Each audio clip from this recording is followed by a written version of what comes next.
spring tea just arrived, and those two are really new because I've never tasted them before.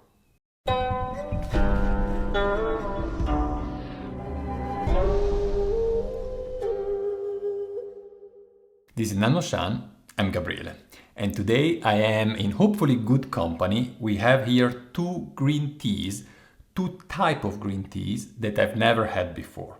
They're both from Yunnan, and before digging into the details of the two teas, let's have a look at the leaves and let's start the brewing. On this side, it looks quite curly. It reminds a little bit of a Bilochun. Maybe Bilochun is a bit more rolled than these, and also definitely Bilochun is greener. This one is more gray in color. On the other side, it's more linear, the form. It's a lot of buds with hairs, and the type of green tends more to the yellow in a way, I would say. We will brew them at 80 degrees centigrade. I have here 80 degrees water, so we can start the brewing, and it is 2 grams of leaves in each guy one.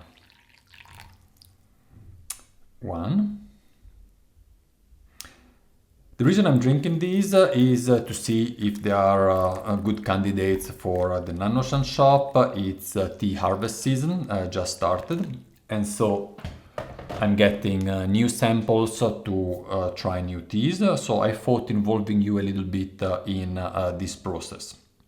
The one on this side here is called Banchu, which means something like half curved, probably because of the shape of the leaves. They are not completely rolled, it's kind of halfway. This one is called Foshou. Foshou means Buddha fragrance, and it is also the name of the cultivar.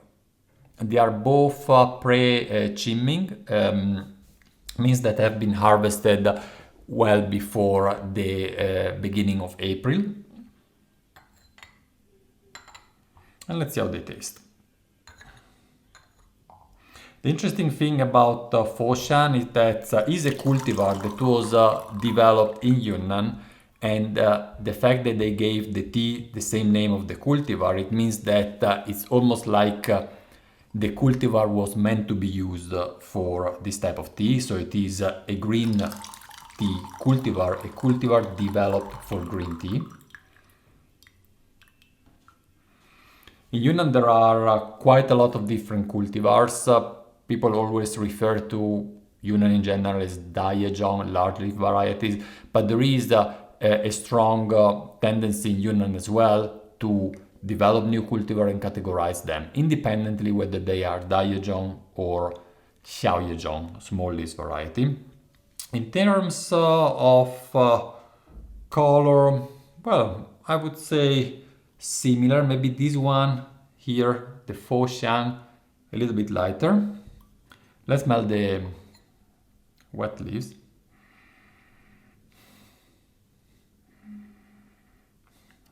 Fruity, a bit more floral, this one, at least at the nose. I actually like also to smell directly into the guy one. This is a fragrance that is not new to me. I associate this actually with other Yunnan green tea.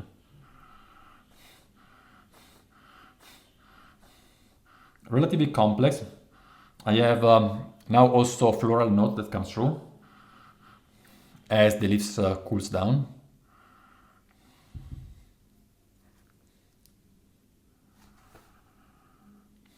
More intense and sweet fragrance.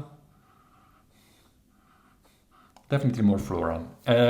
Both pretty good at the nose.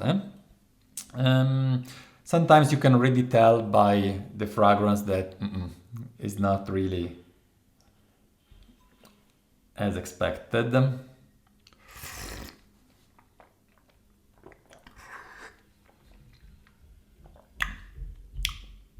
Good level of roasting and drying. There is no green in it. Greeniness, is that a word? There is no green taste in it.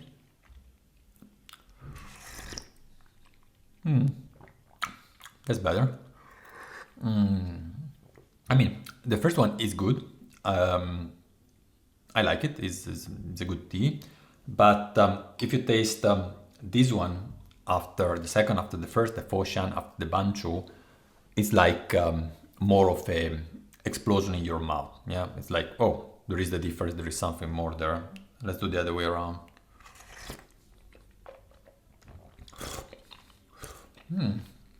It's interesting because it's delicate but with strength,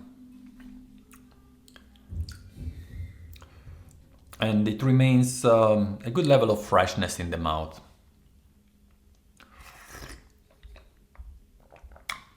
Yeah, definitely more fruity. Let's do another brew and see how they perform. It's in terms of pricing is actually pretty good. There is the tendency in Yunnan to have lower prices for green tea than what we're used to see in East China or Taiwan or Japan. And the quality also varies a lot. It's like, it feels like it doesn't mean that this one is less expensive than this one just because I prefer or because it is less intense in taste. And sometimes the prices, or I would say even often the prices don't really match. I just know, I don't remember the price in detail, I just know that they are affordable with respect to, let's say, East China prices, but definitely not at the lowest end, let's say, of what you can get. It's relatively easy to get tea that is half the price of these, but of course it's also early in the season.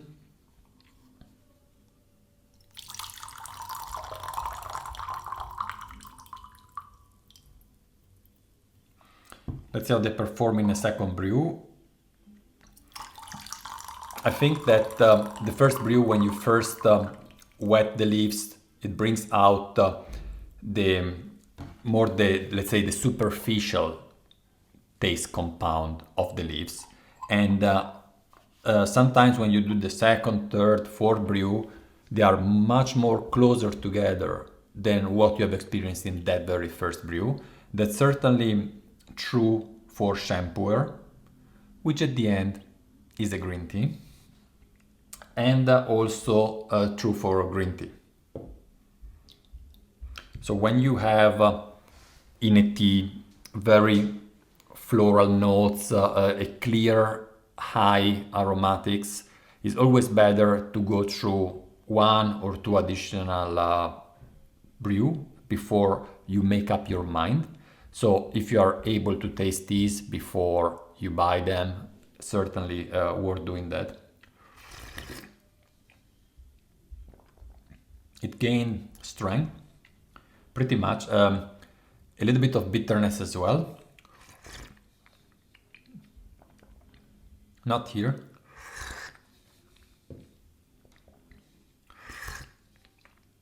%. These it remains very consistent, a little bit more strength than before, but the aromatics is very similar. Here it starts being a little bit too much to me. It's like early spring green tea. You want that freshness. It doesn't have to be too heavy, right? Let's see. We give him just another chance, and this time I want to brew it shorter, just to see if we have some of that bitterness that stays behind.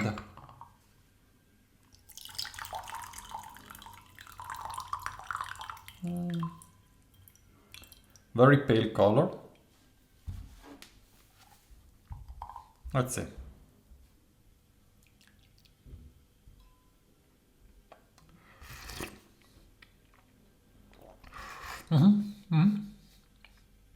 Actually, no bitterness. So a tea that requires being almost flash brewed like a shampooer. Consider I have only 2 grams in here. It's not much really. I mean, they're quite voluminous, but it's yeah, not I would say, too much inside.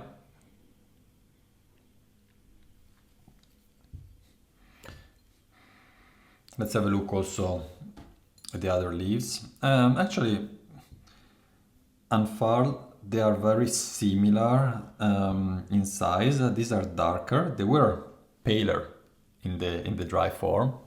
And let's see what we get here.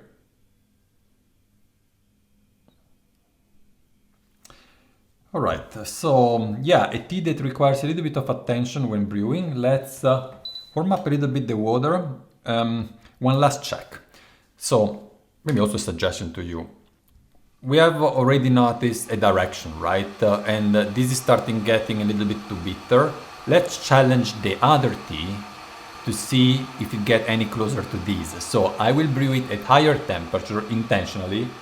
Let's let the temperature go up. Maybe we do 90 degrees. We do 90 degrees centigrade, and we oversteep it a little bit. A way to oversteep it also not only increasing the duration of the brew, but also just using less water.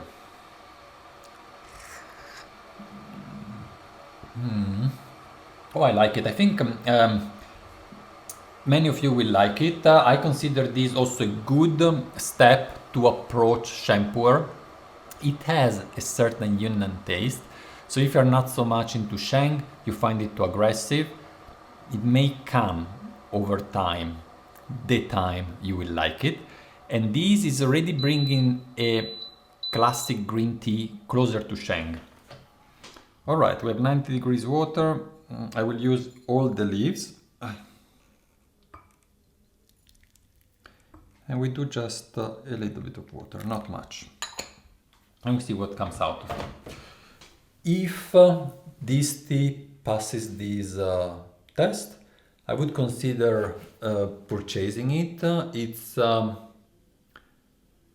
would be a nice way to complement Yunsi, which I think we will source again this year as well.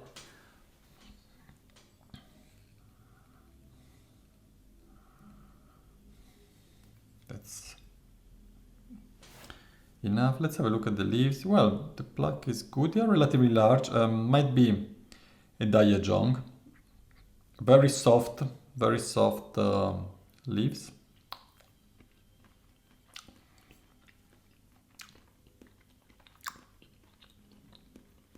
I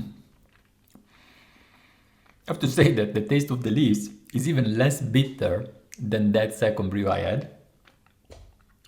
It's certainly not the case usually. All right, we got a little bit, we gave a push. Look how much little water we have.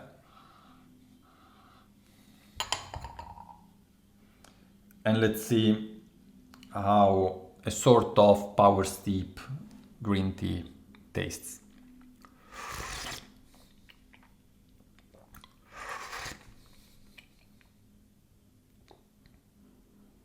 There is not even remotely bitterness in the cup.